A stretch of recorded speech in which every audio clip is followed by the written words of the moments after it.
ድሃ እንዳትሆኑ፣ ሀብታም ሁኑ። ድሃ ከሆንክ ይኸው እውነቴን ነው የምነግርህ፣ ድሃ ከሆንክ ማንም ነው የሚረግጥህ። ድሃ ከሆንክ ነፃነት የለህም። ሀብታም መሆን ትችላለህ።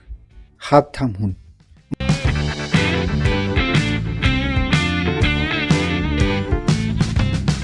እንኳን ደህና መጣችሁ።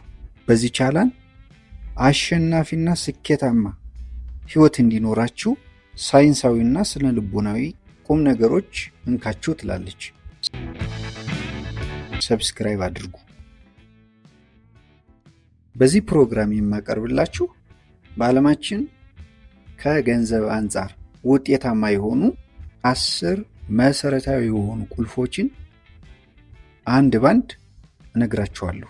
እነኚህን መሰረታዊ መርሆች ወይም ቁልፎች መከተል በገንዘብ ሀብታም ለመሆን የሚያስችላችሁን እርምጃ ለመውሰድ ያግዛሉ። እዚህ ላይ ሀብታም ማለት ወይም ሀብት ማለት የብዙ ነገሮች ድምር መሆኑን፣ ለምሳሌ ጤንነት ሀብት ነው። መንፈሳዊ ሀብት አለ፣ የገንዘብ ሀብት አለ፣ የእድሜ ሀብት አለ። ነገር ግን በዚህ ፕሮግራም የማቀርብላችሁ ሀብት ከገንዘብ ገቢ አንጻር መሆኑን ይሰመርበት። መልካም ቆይታ።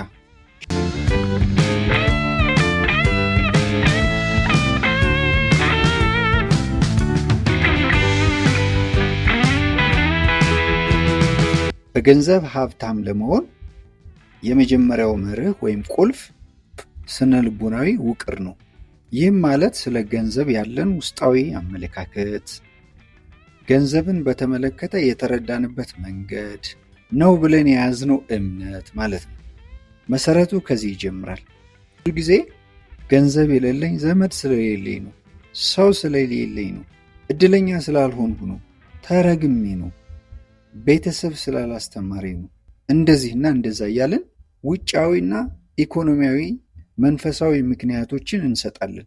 ይህ አስተሳሰብና እምነት በሂደት እኛ የተሰራንበትን ህሊናዊ ወይም ስነ ልቦናዊ ውቅር ይሰጠናል።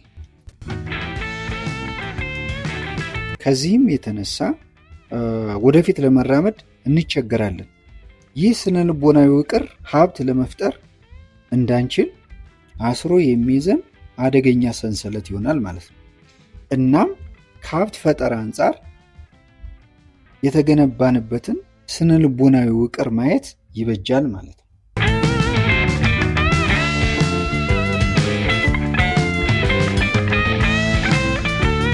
ሁለተኛው ሀብት ለመፍጠር የሚያስፈልገን መሰረታዊ ቁልፍ የረጅምና የአጭር ጊዜ ጎል ወይም ፋይናንሻል ጎል ወይም ፋይናንሻል ግብ መንደፍ የሚለው ነው። ለምሳሌ በሚቀጥሉት 1 ዓመት፣ 3 ዓመት፣ 10 ዓመት ፋይናንሻል የት መድረስ አቅደናል።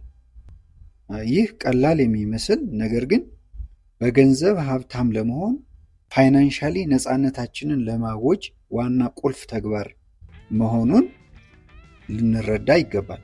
የአጭርና የረጅም ጊዜ ግባችንን በወረቀት መጻፍ ይኖርብናል። ያንም ሁሌ ማንበብ፣ ደጋግመን ማንበብ፣ በውስጣችን መያዝ ዋና ነገር ነው። ከ1 ዓመት በኋላ በመቆጠብ ይህን የሚያክል ብር ይኖረኛል፣ የዛሬ 2 ዓመት የቆጠፉት ስራ ላይ በመዋል እንደዚህና እንደዛ የመሳሰሉትን የገቢ ምንጭ እፈጥራለሁ፣ በዚህ ፐርሰንት አሳድጋለሁ፣ ዛሬ 3 ዓመት 10 ዓመት እያልን በትክክል በእጆቻችን በትክክል መጻፍ ይኖርብናል። ይህንን ማድረግ እንግዲህ ግብ ሊኖረን ይገባል ማለት ነው። ፋይናንሻሊ ከሆነ ዓመት በኋላ የት እንደርሳለን? የሚኖረን አቅም ምን ያክል ነው?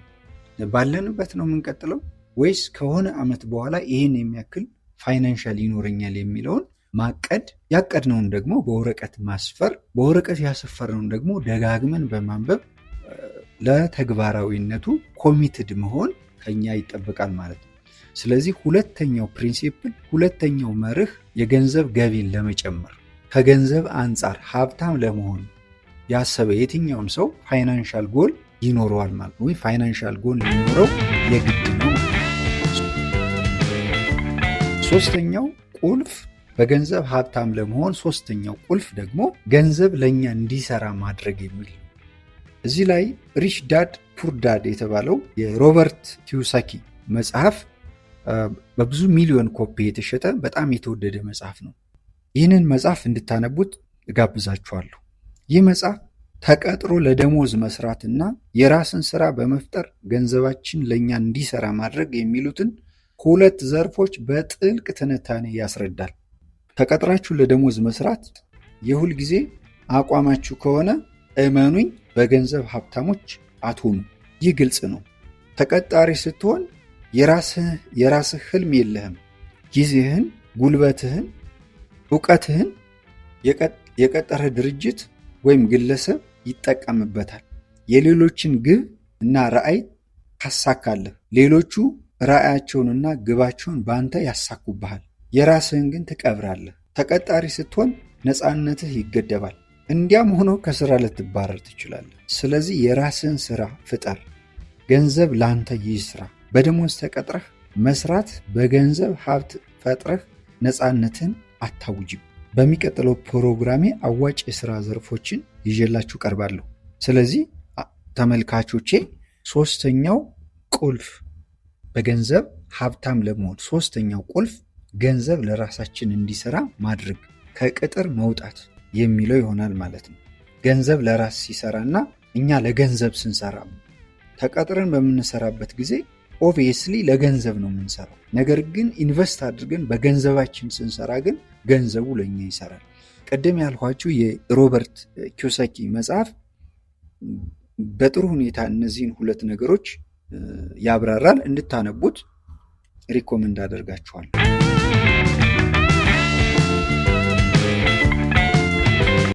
አራተኛው በገንዘብ ሀብታም ለመሆን ቁልፍ መርህ ወይም ፕሪንሲፕል ገንዘባችን ገንዘብ የሚያመጣ ነገር ላይ ማዋል ወይም ኢንቨስት ማድረግ፣ አሴት ቢልድ ማድረግ የሚለው አራተኛው መርህ ነው ማለት ነው። ለምሳሌ ሁለት ሰዎችን በምሳሌነት እንጠቀም። ሁለቱ ሰዎች እኩል 100 ሺህ ብር አላቸው እንበል። የመጀመሪያው ይህን 100 ሺህ ብር ውድ የሆኑ ልብስ፣ ጫማ፣ ሰዓት ገዛበት። ሁለተኛው ደግሞ ማኑዋል የሆነ ቀለል ያለ የሻማ ማምረቻ ማሽን ገዛ። ከነኚህ ሁለት ሰዎች ሁለተኛው ሰው ገንዘቡን ያዋለው ሌላ ገንዘብ ሊያመጣለት ከሚችል ላይ ነው። የሻማ ማምረቻው ሻማ እያመረተ ሀብት ይፈጥርለታል፣ ገንዘብ ይፈጥራል። በቆይታም የማሽኑ ዋጋ እየጨመረ ይሄዳል። ነገር ግን የመጀመሪያው ሰው ገንዘቡን ምን ላይ እንደዋለ ልብሱ፣ ጫማው፣ ሰዓቱ አላቂ ነው፣ ገንዘብ አያመጣም። ከጊዜ በኋላ የሚያልቅና ዲፕሪሼት የሚያደርግ ዜሮ የሚሆን ነው ማለት ነው።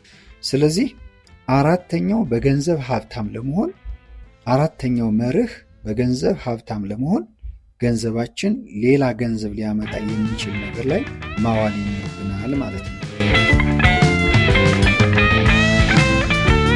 አምስተኛው በገንዘብ ሀብታም ለመሆን ወጪን መቀነስ ይኖርብናል። እንደምታውቁት ገቢ አለ፣ ወጪ አለ። አንዳንዴ ወጫችን ከገቢያችን በላይ የሚሆንበት ጊዜ አለ። አንዳንዴ ገቢያችን ከወጫችን ጋር እኩል ይሆናል። አንዳንዴ ደግሞ ወጫችን ከገቢያችን ሊያንስ ይችላል። እንደምታውቁት ገንዘብ ስር የለውም ይባላል። እኔ ግን አልስማማም። ምክንያቱም ገንዘብ ኢንቨስት ካደረግን ገንዘብ የሚያመጣ ነገር ላይ ካዋል ነው በእርግጥ ስር ሆኖ ቅርንጫፍ አውጥቶ የተሻለ ገንዘብ ማስገኘት ይችላል። ነገር ግን ያለ ፕላን ያገኘነውን ሁሉ የምንሸምት፣ ያገኘነውን ሁሉ የምንገዛ፣ የምንበትን፣ የምናባክን ከሆነ ገንዘብ ስር የለውም። እናም በገንዘብ ሀብታም ለመሆን የወጪ ፍላጎታችንን በሶስት መክፈል እንችላለን። በጣም አስፈላጊ የማይቀር ወጪ አንደኛው፣ አስፈላጊ ወጪ ሁለተኛው፣ ያን ያክል አስፈላጊ ያልሆነ ሶስተኛው። በዚህ መንገድ ወጪን በመከፋፈል የጨከነ አቋም መያዝ ነገ ያቀድነውን ግብ ለመድረስ የራሳችንን የገንዘብ ነፃነት ለማግኘት አንድ ቁልፍ መርህ ወይም ፕሪንሲፕል ራስን በመግዛት ወጪን መቀነስ በገንዘብ ሀብታም ለመሆን ከሚያስችሉን መካከል አንዱ መርህ ወይም ፕሪንሲፕል ነው ማለት ነው። በጣም ጥሩ። ስድስተኛው ቁልፍ በገንዘብ ሀብታም ለመሆን የገቢ ምንጭን ማብዛት ወይም ኢንካም ዳይቨርሲፊኬሽን ነው። ገቢያችን አንድ ነገር ብቻ ማድረግ አደጋ አለው። ስለዚህ ልዩ ልዩ የገቢ ምንጮችን መፍጠር በገንዘብ ሀብታም ለመሆን ይረዳናል። ይህን ቀለል ባለ ምሳሌ ላስረዳችሁ። አንድ የግንባታ እውቀት ያለው አለማየሁ የሚባል ሰው አለ እንበል። አለማየሁ ቤት ለመስራት ኮንትራት በመውሰድ ተቋራጭ ሆኖ ይሰራል። አለማየሁ የግንባታ ዕቃዎች መሸጫ ቢኖረው፣ አለማየሁ የቤት ግንባታ አማካሪ ቢሆን፣ አለማየሁ የግንባታ ማሽን አከራይ ቢሆን፣ አለማየሁ ገቢ የሚያገኝበት መንገድ ዳይቨርሲፋይድ ሆነ ማለት ነው። አንደኛው ላይ ብቻ፣ ግንባታ ላይ ብቻ፣ አንድ ነገር ላይ ብቻ አይደለም የገቢ ምንጩን ያደረገው። እዚህ ምሳሌ ላይ የተጠቀምነው አለማየሁ የስ ኮንትራት ይዞ ይገነባል ቤት፣ ተቋራጭ ሆኖ ቤት ይሰራል፣ ይገነባል፣ አንድ የገቢ ምንጭ ነው። የህንፃ ወይም የግንባታ ዕቃዎች መሸጫ ሱቅ አለው፣ ያኛው ደግሞ ሌላ የገቢ ምንጭ ነው። ማሽነሪ፣ የግንባታ ማሽነሪ ያከራያል፣ ይሄኛው ደግሞ ሌላ የገቢ ምንጭ ነው። ኮንሳልታንሲ ወይም የማማከር የግንባታ አማካሪ ሆኖ ደግሞ ሌላ የኮሚሽን ስራ ደግሞ ያገኛል። ስለዚህ ዳይቨርሲፋይድ ማድረግ፣ አንድ ነገር ላይ ብቻ መጣበቅ የለብንም ማለት ነው። ስለዚህ ኢንካም ዳይቨርሲፊኬሽን በገንዘብ ሀብታም ለመሆን አንዱ ቁልፍ መሳሪያ ነው ማለት ነው። ከኛ የሚጠበቀው ከያዝነው ላይ ብቻ መጣበቅ የለብንም። ራሳችን ቻሌንጅ ማድረግ፣ ያሉ አማራጮችን ሁሉ ማየት፣ መድፈር፣ ለተግባር መንቀሳቀስ ከኛ ይጠበቃል።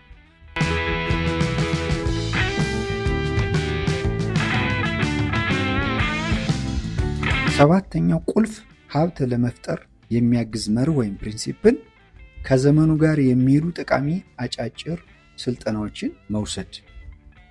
ሀብት ለመፍጠር ለመስራት ባሰብነው ኤሪያ በቂ ግንዛቤ መውሰድ፣ ማንበብና መሰልጠን በጣም አስፈላጊ ነው። ራሳችን አፕዴት ማድረግ፣ የምንሰራውን የግል ስራ ለማቀላጠፍ የሚረዱ ቴክኖሎጂዎችን ሁሌም ቢሆን ሪሰርች ማድረግ አንዱ ቁልፍ ነው ማለት ነው። ይህንን በምሳሌ ለማስረዳት ያክል አንድ ባህላዊ የስጦታ ዕቃዎች መሸጫ ቢዝነስ ለመስራት አቀዳችሁ እንበል። ከዚያም ስራውን ጀመራችሁ። ባህላዊ የስጦታ ዕቃዎች ቢዝነስ በአብዛኛው ገዢዎች የውጭ ዜጎች መሆኑ ግልጽ ነው። እናም እነዚህን ገዢዎች ለማግኘት ማስተዋወቅ ይኖርባችኋል። ለማስተዋወቅ የራሳችሁ ዌብሳይት፣ ጥሩ የሆነ የሶሻል ሚዲያ አጠቃቀም፣ ቋንቋና የመሳሰሉት ስልጠናዎችን መውሰድ እና እነኝህን መጠቀም፣ ከዚህም ጋር ራሳችሁን አፕዴት ማድረግ የግድ ይሆናል ማለት ነው። በሌላ መንገድ ለምሳሌ ሬስቶራንት ሊኖራችሁ ይችላል። ስለዚህ አዳዲስ የሆኑ የምግብ አይነቶች፣ ሌተስት የሆኑ የምግብ አሰራር ዘዴዎች፣ የከስተመር አያያዝ፣ የምግብ ዝግጅት፣ የምግብ አይነት፣ ምግብ ከጤና ጋር፣ እንደዚህ የመሳሰሉ ኤሪያዎች ላይ ሪሰርች ማድረግ፣ ማንበብ፣ ራስን አፕዴት ማድረግ፣ ስልጠናዎችን መውሰድ በጣም አስፈላጊ ነው ማለት ነው። ስለዚህ አንደኛው በገንዘብ ሀብታም ለመሆን ቁልፍ መሳሪያ ነው ማለት ነው፣ ወይም ቁልፍ መርህ ወይም ፕሪንሲፕል ነው ማለት ነው። ስምንተኛው ቁልፍ ነገር የጊዜ አጠቃቀም ነው። ታይም ማኔጅመንት ዋናው አንዱ ነው። ጊዜ እጅግ ውድ ሀብት ነው እንደምታውቁት። ለመሆኑ እያንዳንዱ ጊዜ የሚውለው ግባችንን ለማሳካት የሚጠቅም ጉዳይ ላይ ነው ወይስ ሌላ የሚለውን ጥያቄ ሁል ጊዜ መጠየቅ አለብን። ዛሬ ጊዜያችን የሚሻማ የሚበላ መልካም የሚመስል ግን አሳዛኝ የጊዜ ብክነት በሁላችንም ዘንድ አለ። በተለይ ሶሻል ሚዲያ ዋነኛ ጊዜያችን የሚበላ አደገኛ ወጥመድ ነው። ሶሻል ሚዲያ በጣም ጠቃሚና ጥሩ የሆኑ መረጃዎች፣ ትምህርቶችና ስልጠናዎች ያሉበት ቢሆንም ብዙ ጊዜያችንን የምናጠፋው እዚህ ግባ በማይባል ወሬና ቧልት፣ ስድብና ፈጠራ፣ ውሸት የሚረጩ ፕላትፎርሞችን በመከታተል ነው። ወዳጄ እነሱ ገንዘብ እየሸቀሉብህ ነው። አንተ ጊዜህን፣ ህልምህን እየተቀማህ ነው። ጊዜህን ለራስህ አውል። ጠቃሚ ነገሮችን ምረጥ። በዚህም የሀብት ወይም የገንዘብ ገቢ ላይ ትኩረት አድርግ። በእቅድ ተመራ። ይህ አንዱና ዋናው ቁልፍ ነው ማለት ነው። ስለዚህ የጊዜ አጠቃቀም አንደኛው በገንዘብ ሀብታም ለመሆን ልንከተለው የሚገባ መርህ ወይም ቁልፍ ነው ማለት ነው።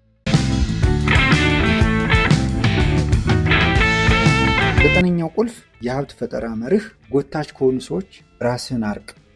ለግብህ ገንዘብ ለመስራት ለምታደርገው ጥረት ኮሚትመንት እንቅፋት ጎታች ከሆኑ በዙሪያ ካሉ ሰዎችና ሁኔታዎች ራስህን አርቅ። ተስፋ የሚያስቆርጡ ባሉባልታ የተሞሉ ምሬት የበዛባቸው ሰዎች ለጉዞ እንቅፋት ናቸው። ስለ ራሳቸው የሚያወሩ አንተን መጠቀሚያ ከሚያደርጉ ገንዘብ ለማባከን የሚገፋፉ ድርጊቶችን እንድታደርጉ ከሚገፋፉ ስራህን ከሚያናንቁና ከሚያጣጥሉ ሰዎች ራቅ። ግብህን፣ ስራህን፣ መዳረሻህን አትንገር፣ በምስጢር ያዝ። ይህ ቅናትን ያመጣል። ከተናገርህ ቅናትን ያመጣል። የበዛ እንቅፋት ይገጥመሃል። በገንዘብ ሀብታም ለመሆን ያለህን ግብ ለማንም አትናገር። ነገር ግን ለግብህ ጠቃሚ የሆኑ ሰዎችን ምረጥ፣ ከነሱ ተማር፣ ኔትወርክ ፍጠር። በገንዘብ ሀብታም ለመሆን ይህ አንዱ ቁልፍ ነገር ነው። 10ኛውና የመጨረሻው ቁልፍ በገንዘብ ሀብታም ለመሆን የሚረዳ ቁልፍ ወይም መርህ ይሉኝታና ታይታን ከህይወትህ አስወግድ። ታይታ አእምሮአዊ በሽታ ነው።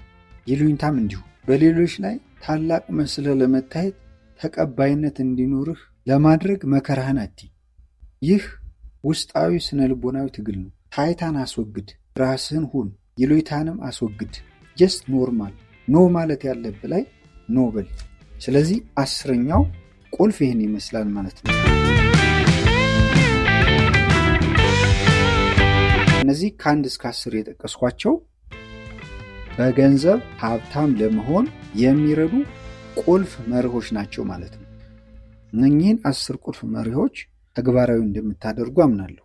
በሚቀጥለው ሀብታም ለመሆን ጠቃሚ የሆኑ መረጃዎችን በዝርዝርና በጥልቀት እንዲሁም ደግሞ ከምን ተነስተው የት እንደደረሱ የሚያሳይ የሰዎችን ምስክርነት የያዙ ስነ ልቦናዊና ሪሰርች ቤዝድ የሆኑ ጠቃሚ ትምህርቶችን አቀርብላችኋለሁ። ከወደዳችሁት ሰብስክራይብ፣ ላይክ እና ሼር በማድረግ ቴንኪው። አመሰግናለሁ።